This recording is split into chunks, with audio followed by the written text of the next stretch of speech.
You are not your mistakes. Let me say that again because somebody needs to hear this today. You are not your mistakes. You are not the sum of everything you did wrong. You are not defined by the broken relationship. You are not defined by the business that failed. You are not defined by the choices you made when you didn't know better.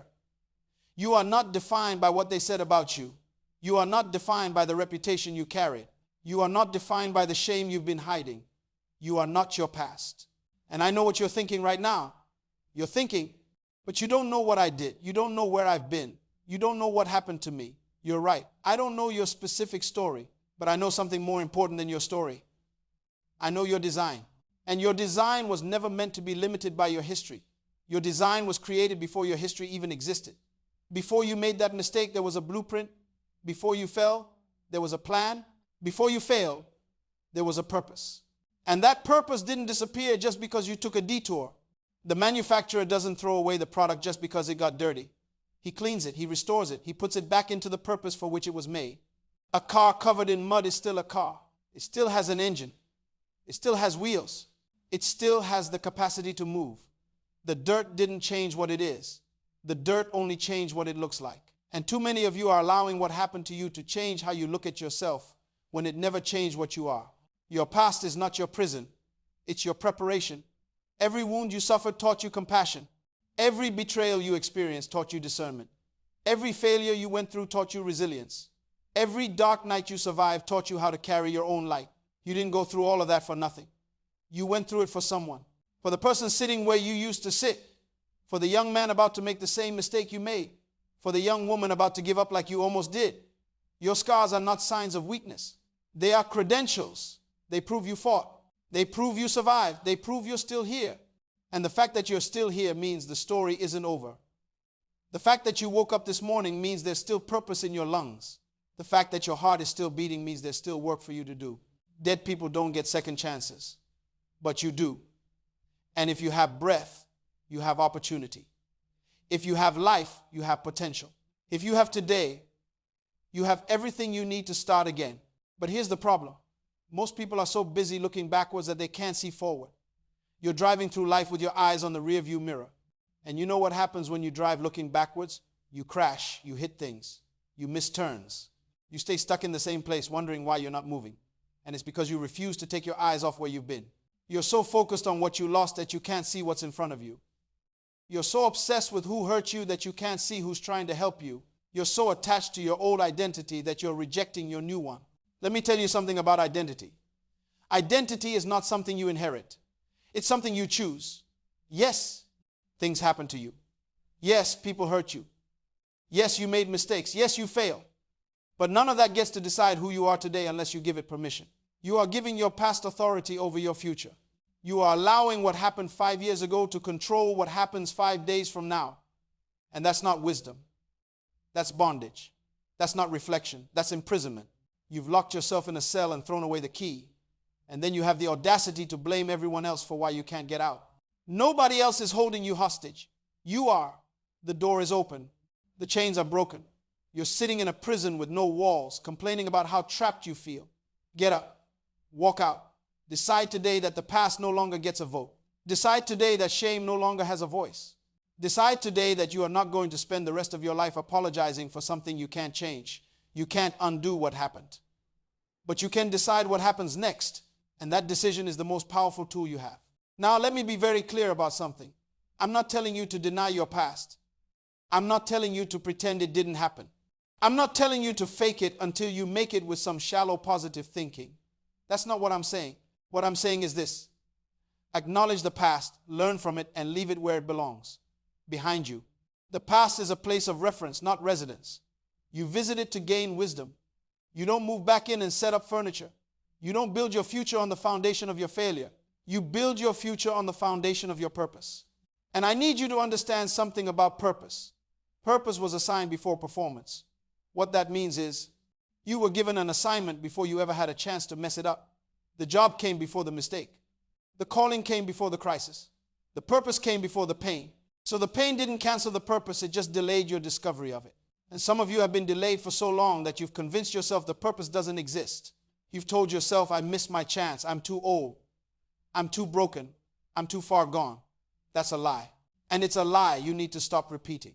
A seed doesn't stop being a seed just because it's buried. In fact, it has to be buried to become what it was designed to be. The ground is not its grave.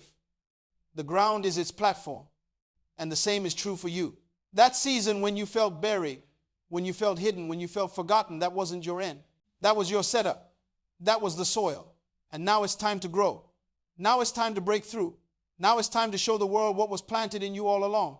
But growth requires something most people are unwilling to give. It requires you to break. The seed doesn't become a tree by staying comfortable. It becomes a tree by breaking open. And I know breaking is painful. I know it feels like death. I know it feels like everything you knew is falling apart. But that's because it is, and it has to.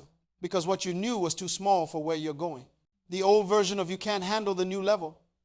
The person you were 5 years ago doesn't have the capacity to carry what's about to be placed in your hands. So stop fighting the breaking. Stop resisting the process. Stop asking to go back to who you were. That person served their purpose. Now it's time for the new you. And here's what I love about new beginnings. They don't require permission from anyone who knew the old you. You don't need approval from people who are still stuck in yesterday. You don't need validation from people who are threatened by your transformation. You don't need agreement from people who benefited from your brokenness. Some people liked you better when you were lost. Some people preferred you when you were silent. Some people were more comfortable when you were confused. And those people are going to resist your growth. They're going to question your change. They're going to remind you of who you used to be. Let them. Their opinion is not your assignment. Their memory is not your identity. Their limitations are not your boundaries. You were not born to fit into someone else's expectation. You were born to fulfill a specific design. And that design is unique. It's original. It's irreplaceable. Nobody else can do what you were created to do. Nobody else has your combination of gifts, experiences, perspective, and passion. Nobody else carries your message. Nobody else has your assignment. So when you waste time trying to be someone else, when you hide your true self because you're afraid of rejection, when you shrink to make others comfortable, you're not just hurting yourself. You're robbing the world. There are people who need what's inside you. There are problems that only you can solve. There are conversations that only you can have. And the longer you stay trapped in your past, the longer those people stay trapped in theirs. This is bigger than you. Your healing is not just for you. Your breakthrough is not just for you. Your transformation is not just for you. It's for everyone connected to you. It's for your children who need to see that change is possible. It's for your friends who need to see that faith still works. It's for your community that needs to see that redemption is real.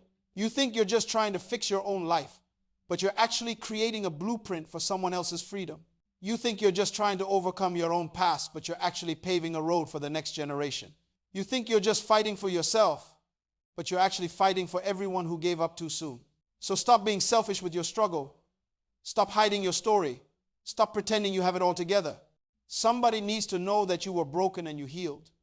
Somebody needs to know that you fell and you got back up. Somebody needs to know that you failed and you tried again. Your testimony is not meant to stay private. Your victory is not meant to stay silent. The world doesn't need more people pretending to be perfect. The world needs more people brave enough to be real. And real people have a past. Real people have scars. Real people have made mistakes. And real people use those things as fuel instead of excuses. Now let me address something that's been bothering me. This idea that you need to find yourself. People love to say, I'm on a journey to find myself. Let me tell you something. You're not lost. You don't need to find yourself. You need to remember yourself. You need to remember who you were before the world told you who to be. You need to remember the dreams you had before people convinced you they were impossible. You need to remember the confidence you had before failure made you afraid. You need to remember the joy you had before pain made you bitter. That version of you still exists. It's buried under layers of disappointment, rejection, and fear. But it's still there. And it's time to excavate. Excavation is hard work. It requires digging. It requires removing the debris. It requires patience and persistence. You can't rush it. You can't skip steps. You have to go layer by layer, memory by memory, wound by wound. You have to face what you've been avoiding. You have to feel what you've been numbing. You have to confront what you've been denying. And that's terrifying because once you start digging, you realize how much you buried. Once you start feeling, you realize how much you've been hiding. Once you start confronting, you realize how much you've been running from. But you can't heal what you won't reveal. You can't fix what you won't face. You can't overcome what you refuse to acknowledge. Here's what I know about wounds. Unhealed wounds leak. They leak into your relationships. They leak into your decisions. They leak into your reactions. You think you're over it, but then something small happens and you explode. You think you've moved on, but then someone says something innocent and you shut down.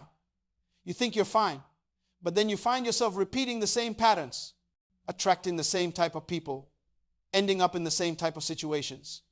And you wonder why. It's because you never healed. You just covered it up. You put a bandage on a bullet wound and called it progress. But covering a wound doesn't heal it. It just hides it. And hidden wounds always resurface. So let's be honest about where you are. Let's stop pretending everything is fine when it's not. Let's stop saying you're blessed when you're barely holding on. Let's stop smiling when you're dying inside. Let's stop performing for people who wouldn't help you if they knew the truth. It's exhausting and it's unnecessary because the right people don't need you to be perfect. They need you to be real. And the wrong people, they were never meant to stay anyway. So stop auditioning for acceptance. Stop trying to prove your worth to people who don't value you. Stop begging for space at tables where you're meant to build your own. You are a creator, not a beggar. You are a builder, not a borrower. You are a leader, not a follower. And it's time you started acting like it. It's time you started walking in the authority of your purpose. It's time you started speaking with the confidence of someone who knows they were chosen. Not because you're better than anyone else, but because you're assigned to something specific. And that assignment doesn't care about your resume. It doesn't care about your degree. It doesn't care about your credentials. It cares about your obedience. It cares about your willingness. It cares about your availability. God doesn't call the qualified. He qualifies the called. And you've been called. You've been chosen. You've been equipped. Everything you need is already inside you. You're not waiting on a miracle. You are the miracle. You're not waiting on a breakthrough. You are the breakthrough. You're not waiting on change. You are the change. The moment you realize that, everything shifts. The moment you stop looking outside for what's already inside, you step into a level of power that most people never experience. But power requires responsibility. You can't have authority without accountability. You can't have influence without integrity. You can't have a platform without character. And this is where most people fail. They want the position without the preparation. They want the stage without the suffering. They want the crown without the cross. They want to lead without learning. They want to teach without being tested. They want to inspire without being broken. And it doesn't work that way. Your message is forged in the fire. Your authority is earned in the valley. Your credibility is built in the furnace. You can't skip the process. You can't microwave maturity. You can't rush readiness. And some of you are frustrated because you feel like you've been waiting forever. You feel like everyone else is moving and you're stuck. You feel like you've been faithful and nothing is happening. Let me encourage you with this. Delay is not denial. Just because it hasn't happened yet doesn't mean it's not going to happen. Just because you can't see it doesn't mean it's not forming. Just because people don't recognize it doesn't mean it's not real. Some things have to develop in private before they can be displayed in public. Some things have to be tested in secret before they can be trusted in the open. Some things have to be refined in the dark before they can shine in the light. Your time is coming. Your moment is approaching. Your season is shifting. But you have to be ready. And ready doesn't mean perfect. Ready means available. Ready means willing. Ready means teachable. Ready means humble. Are you ready to admit you don't have all the answers? Are you ready to ask for help? Are you ready to learn from people younger than you? Are you ready to serve before you lead? Are you ready to give before you receive? Are you ready to love people who hurt you? Are you ready to forgive people who never apologize? Are you ready to bless people who cursed you? Are you ready to let go of the need to be right? Are you ready to release the need for revenge? Are you ready to surrender control? Because control is an illusion. You were never in control. You just convinced yourself you were. And the moment you lost control, you fell apart. But what if I told you that losing control was the best thing that ever happened to you? What if I told you that the breakdown was actually a breakthrough? What if I told you that the crisis was actually a setup for your comeback? You couldn't see it then because you were too close. But now, looking back, you can connect the dots. You can see how every rejection redirected you. You can see how every closed door protected you. You can see how every loss prepared you. You can see how every struggle strengthened you. Nothing was wasted. Not the pain, not the tears, not the sleepless nights, not the unanswered prayers, not the betrayals, not the disappointments, not the failures. Everything served a purpose. Everything taught you something. Everything positioned you for this moment. This moment right now. This moment when you finally understand that your past doesn't define you. This moment when you finally believe that you're worthy of a second chance. This moment when you finally accept that your story isn't over. This moment when you finally decide to stop surviving and start living. Because there's a difference between surviving and living. Surviving is just getting through the day. Living is finding purpose in the day. Surviving is just avoiding pain. Living is transforming pain into power.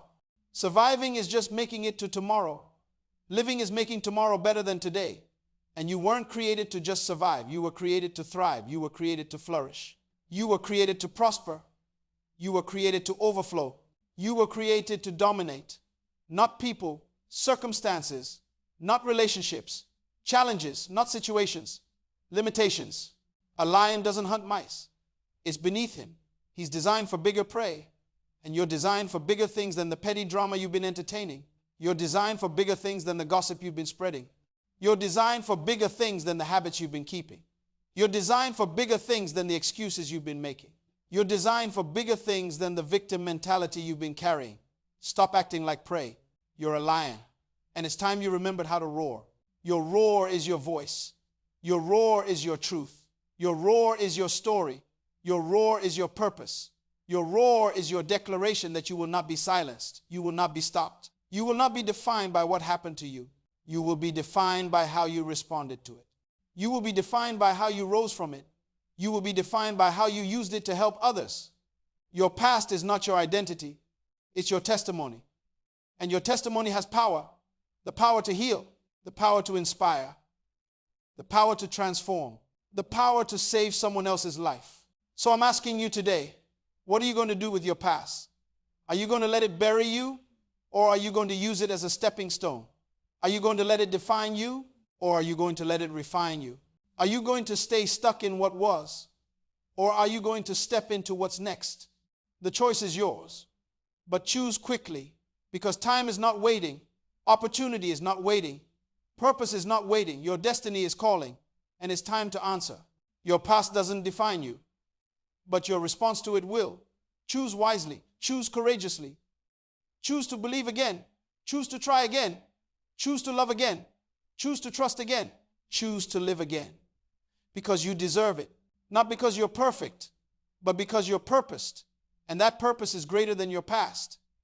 That purpose is stronger than your pain. That purpose is bigger than your mistakes. That purpose is waiting for you to walk in it. So walk. One step at a time. One day at a time. One decision at a time. Walk away from what's holding you back. Walk towards what's calling you forward. Walk with your head high. Walk with your shoulders back. Walk with confidence. Walk with conviction. Walk with purpose. Walk knowing that every step is taking you closer to the life you were meant to live, the life you deserve, the life that's been waiting for you all along. You are not your past. You are your future. And your future starts now.